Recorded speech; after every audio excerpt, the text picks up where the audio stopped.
तो हेलो दोस्तों, कैसे हो आप लोग। देखो, एरन अटैक ऑन टाइटन में हीरो भी है, विलेन भी है, दोनों एक साथ है। वो शुरुआत में एरन काफी वीक था, लेकिन सीरीज के एंड तक उसने 80% ह्यूमैनिटी को खत्म कर दिया था। और उसने इस जर्नी के बीच में उसने बहुत सारे टाइटन से फाइट भी किया है और बहुतों को तो भाई कुत्ते की मौत दी है। लेकिन उन सब में से कुछ ऐसे भी पावरफुल टाइटन्स थे जिन्होंने एरियन को भी पछाड़ के रख दिया था। तो आज मैं तुम्हें बताने वाला हूँ टॉप 10 मोस्ट पावरफुल टाइटन्स के बारे में। तो बिना मिकासा को छेड़े हुए लाइक कर देना वीडियो को, और एम करते हैं हम 200 लाइक का। तो नंबर 10 पे मैं रखूंगा जॉय टाइटन को, वो भी ymir फ्रिट्ज का। अब ymir फ्रिट्ज वाला जो हमें जॉय टाइटन देखने को मिलता है, उसके पास पावर्स है, उसके पास स्पीड है, एजिलिटी है, उसके क्लॉज काफी ज्यादा शार्प है और वो एक्सट्रीमली फास्ट भी है। वो काफी ज्यादा क्विक अटैक कर सकता है और हिट एंड रन वाली जो टैक्टिक होती है उसमें वो माहिर बहुत ही ज्यादा है। और जो हमें नॉर्मल और माइंडलेस टाइटन देखने को मिलता है, यानी कि रेगुलर टाइटन्स, उसे ymir फ्रिट्ज का जॉय टाइटन है इजीली खत्म कर सकता है। बट इसकी एक वीकनेस भी है, जैसे कि हमें जो इसका जबड़ा देखने को मिलता है पोर्को वाला टाइटन से काफी ज्यादा पावरफुल नहीं है। यानी जो पोर्को का जो जॉ टाइटन हमें देखने को मिलता है वो इस वाले जॉ टाइटन से काफी ज्यादा पावरफुल लगता है,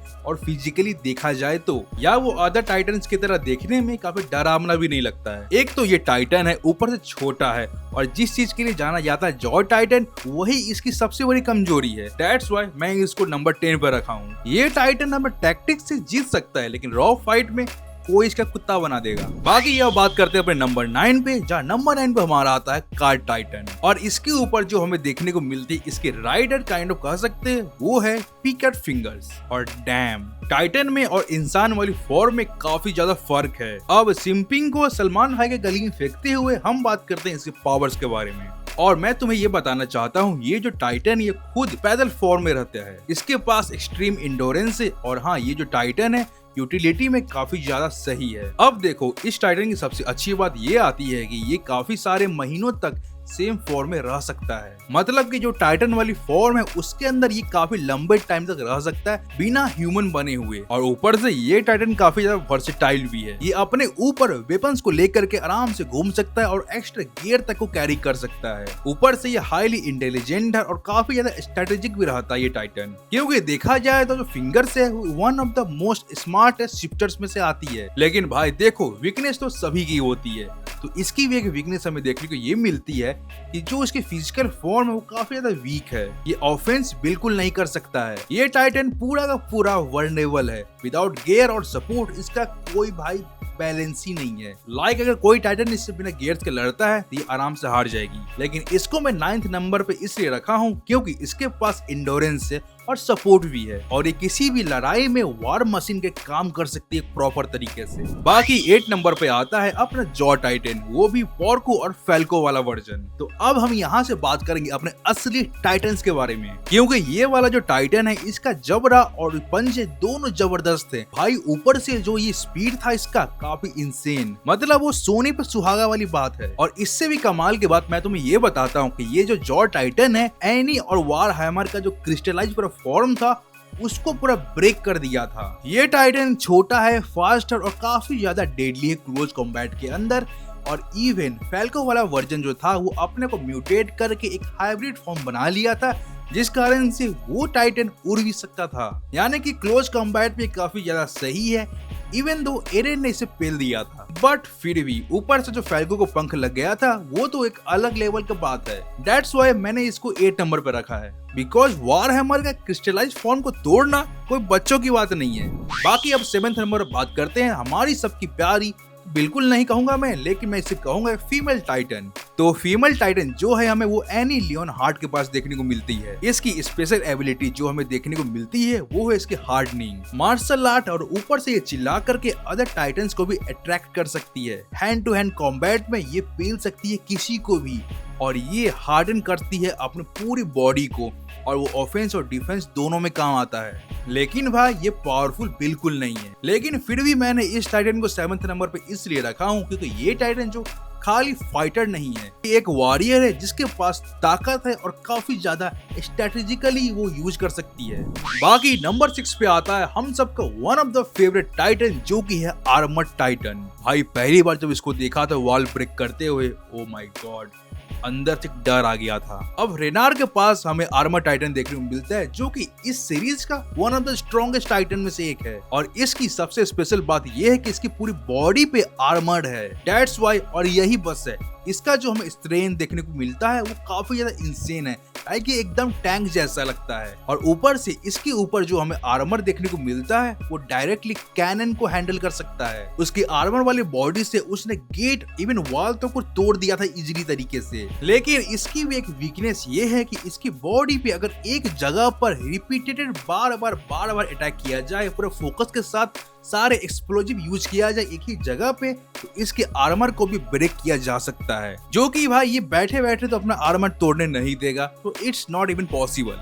और इसको मैंने 6 नंबर पे इसलिए रखा हूँ क्योंकि ये भाई साहब कुछ ज्यादा ड्यूरेबल है और इसकी बॉडी वाली आर्मर लिटरली किसी को भी ब्रेक कर सकती है। पूरी सीरीज में हमें एरेन वर्सेस आर्मर टाइटन ही देखने को मिला है और वो फाइट सब भाई इंसेन था। बाकी नंबर 5 पे मैं रखना चाहूंगा अपने कोलोसल टाइटन को। कोलोसल टाइटन के हमें 2 यूजर्स देखने को मिलते हैं, एक तो हो गया बार्टोल्ड वाला और उसके बाद ये चला जाता है आर्मिन के पास। अब कोलोसल टाइटन की स्पेशल चीज ये है कि ये साइज में काफी ज्यादा बड़ा है। लाइक अगर तुमने बेंटेन का भी देखा हो तो उसमें वेबिक जैसे था वैसा ये कोलोसल टाइटन भी है। 60 मीटर्स की इसकी हाइट है और इसका हर कदम एक नेचुरल डिजास्टर से कम नहीं है। और ऊपर से जब ये चलता है तो अपने आसपास काफी स्टीम छोड़ता जाता है जो कि काफी गर्म होती है और उसके संपर्क में आने ही से ही बहुत लोग नॉर्मल ह्यूमंस तो मर ही जाते हैं। और इसकी जो ट्रांसफॉर्मेशन होती है वो एक तरीके से एक्सप्लोजन होती है। लाइक जब भी ये ट्रांसफॉर्म होता है अपने टाइटन फॉर्म में तो आसपास काफी ज्यादा एक्सप्लोजिव होती है। लाइक अगर ये बैटल के बीच में ट्रांसफॉर्म हो तो पूरा बैटल वहीं पे खत्म हो जाएगा। मतलब पूरे शहर को तबाह करने की कैपेसिटी रखता है अपने अंदर सिर्फ अपने ट्रांसफॉर्मेशन से ही। लेकिन इसकी वीकनेस भी हमें देखने को मिलती है सीरीज के अंदर, क्योंकि काफी ज्यादा ये स्लो है और ऊपर से ये जितना गर्मी निकालता है अपने अंदर से ये उतना ज्यादा ये सिकुड़ जाता है और कमजोर होता चला जाता है। और इसका ट्रांसफॉर्मेशन एक काफी ज्यादा हाई कॉस्ट भी है। जिस भी टाइटन शिफ्टर के पास कोलोसल टाइटन की पावर होती है वो जब कोलोसल टाइटन बनता है तो उसकी एनर्जी काफी ज्यादा लगती है, वो काफी ज्यादा थक जाता है। अब कोलोसल टाइटन अकेला एक बॉम्ब की तरह है, लेकिन बॉम्ब जो होता है वो एक बार फटता है लेकिन काफी लंबे टाइम वाले बैटल में वो काम नहीं आता है। That's why colossal Titan 5th number पे डिजर्व करता है। लेकिन अब बात करें अपने नंबर 4 पे, जो कि आता है बीस्ट टाइटन, जिसका यूजर हमें देखने को मिलता है जीक येगर। अब ये टाइटन दिखने में काफी ज्यादा जानवरों की तरह लगता है, लाइक ये काफी बड़ा चिंपांजी मंकी का ये कॉम्बिनेशन है बीस्ट टाइटन। लेकिन इस टाइटन की अच्छी बात ये है कि इसका जो थ्रो है वो काफी ज्यादा अच्छा है बिकॉज ऑफ हिज यूजर। ये तुम्हारे स्कूल में जो लंबे लंबे फेंकने वाले बंदे होते हैं ना, अगर वो इसका यूजर बन जाए तो वो भी काफी लंबा लंबा थ्रो कर सकते हैं बीस्ट टाइटन की मदद से, विच मीन्स ये टाइटन लॉन्ग रेंज में काफी ज्यादा सही है। एंड प्लस अगर रॉयल ब्लड हो तुम्हारे पास तो ओहो स्वाद ही आ जाएगा खाने में, मतलब टाइटन बनने में। अगर बीस्ट टाइटन और रॉयल ब्लड दोनों मिल जाए तो तुम बस चिल्ला के ही एल्डियन को टाइटन बना सकते हो। हाँ, लेकिन उसके लिए तुम्हें स्पाइनल फ्लूइड चाहिए होगा। भाई मैं उस पॉइंट को भूल नहीं सकता हूँ जब जीक ने चिल्ला के ही एल्डियंस को टाइटन बना दिया था। अब जो इसका यूजर हमें देखने को मिलता है यानी कि जीक, वो काफी ज्यादा अच्छा है टैक्टिक्स में, वो काफी सोच समझ के प्लान करता है। ऊपर से उसके पास रॉयल ब्लड भी है, वो काफी ज्यादा गेम चेंजर चीज है। दैट्स व्हाई मैंने इसको 4th नंबर पर रखा है। लेकिन अब बढ़ते हैं अपने टॉप 3 पे। अब नंबर 3 पे जो आता है वो बीस्ट टाइटन का लिटरली बाप है, उसको यूं चुटकियों में खत्म कर सकता है।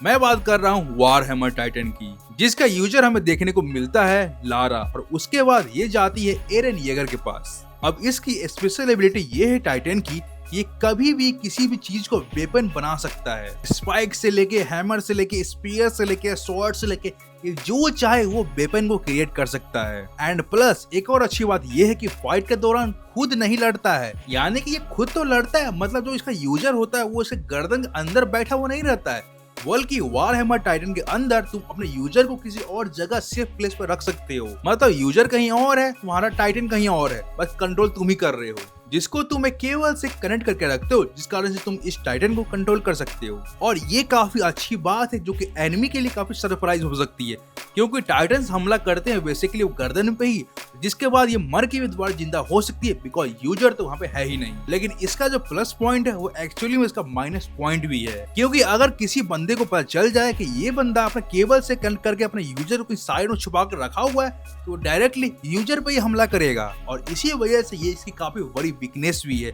जो कि एक्चुअली में इसकी एक स्ट्रेंथ भी है। लेकिन मैंने इसको थर्ड नंबर पे इसलिए रखा हूँ, बस की एक वजह है कि ये अपने हाथों से काफी सारे वेपन्स को क्रिएट कर सकता है और ये इकलौता ऐसा टाइटन है जो कि अपने हथियार खुद से बनाता है। यानी कि बंदा लिटरली माइनक्राफ्ट खेल रहा है और लड़ाई के बीच में। लेकिन वारहैमर टाइटन को चूरमा बना के खाने वाला एक ही टाइटन था जिसका नाम है अटैक टाइटन, जिसके हमें अभी तक 3 यूजर्स देखने को मिले अटैक टाइटन के।